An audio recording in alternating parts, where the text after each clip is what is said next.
চারা 7 থেকে 8 হাজারের মধ্যে লাগানো হয়ে যায়। একটু ঘন লাগালে 8,000, নাহলে 7,000, 7,500। কৃষক নিজের জমিতেই চারা লাগিয়েছেন, নিজের জমিতেই কফি লাগাচ্ছেন।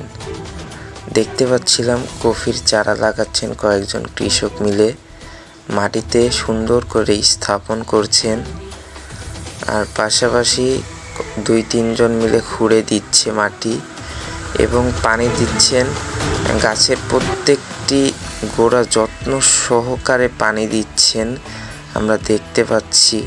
প্রায় 1 বিঘা জমিতে চাষ করা হচ্ছে কফিটি। আমরা একটু কথা বলে যাই। কটি বল চারা ছিলেন এটি? চারা আছে 15 পাতা। 15 পাতা। এক পাতা কটি ছিল?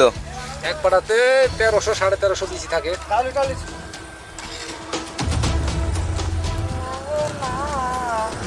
কটি লাগানো হচ্ছে আজকে পোল? 1 বিঘে। 1 বিঘে। কয় হাজার চারা লাগলো? চারা 7 থেকে 8 হাজারের মধ্যে লাগানো হয়ে যায়। একটু ঘন লাগালে 8,000, নাহলে 7,000, 7,500। এই অবস্থা।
রাজশাহী জেলার দুর্গাপুর উপজেলার জয়নগর ইউনিয়নের চুনিয়াপাড়া গ্রামের অবস্থিত ঐতিহাসিক চুনিয়াপাড়া মঠটি প্রায় 700 থেকে 750 বছরের পুরনো বলে স্থানীয় জনশ্রুতিতে ধারণা করা হয়।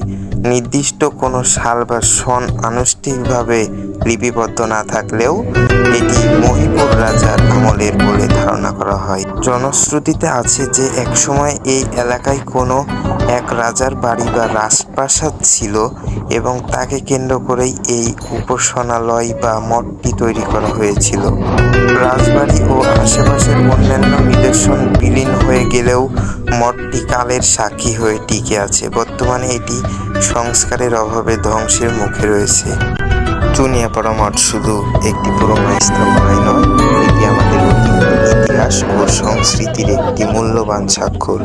সঠিকভাবে সংরক্ষণ করা হলে ভবিষ্যৎ প্রজন্মও এই ঐতিহাসিক স্থান সম্পর্কে জানতে পারবে। নিউজ ঝলক।